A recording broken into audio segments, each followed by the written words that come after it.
जय श्री कृष्ण। आज मैं आपके लिए लेकर आई हूँ पतवारी माता की कहानी। एक बार पतवारी माता, पाल और विनायक जी में झगड़ा हो गया। सब आपस में स्वयं को बड़ा बताने लगे। इतने में एक ब्राह्मण का लड़का आया। पाल, पतवारी, गजानन जी ने उसे रोका और कहा, लड़के रुक जा और हमारा न्याय कर। लड़का बोला, मैं कल वापस आऊंगा तब न्याय करूंगा।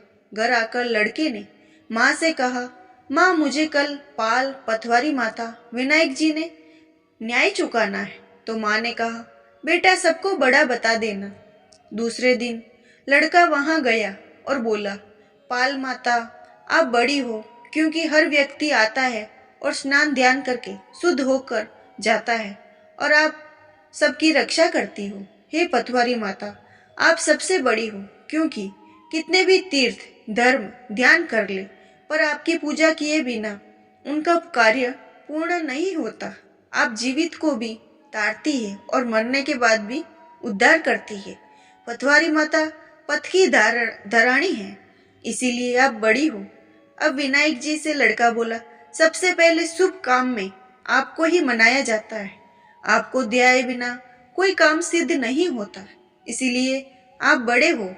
पाल माता, पतवारी माता, विनायक जी भगवान लड़के की चतुराई से प्रसन्न हुए और बोले, लड़के तुमने तो हम सबको ही बड़ा कर दिया, उसको सुखी रहने का आशीर्वाद दिया और जो के दाने उसके अंगूछे में बांध दिए। लड़का सोचने लगा, ये तो घाटे का सौदा रहा।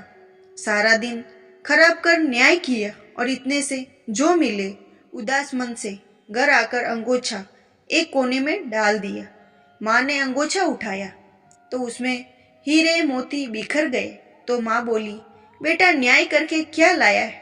लड़का बोला, माँ कोने में जो पड़े देख लेना। माँ वहां गई, देखा हीरे मोती का ढेर लगा है, हीरे मोती जगमगा रहा है। माँ अत्यंत प्रसन्न हो गई।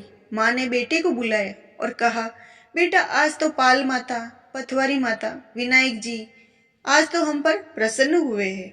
माँ बेटे पर बहुत प्रसन्न हुए। हे भगवान, जैसा पाल माता, पतवारी माता और विनायक जी भगवान ने लड़के को दिया वैसा सबको देना। कहानी कहने, सुनने और हुक्कारा भरने वाले को सुख समृद्धि और धन धान्य देना।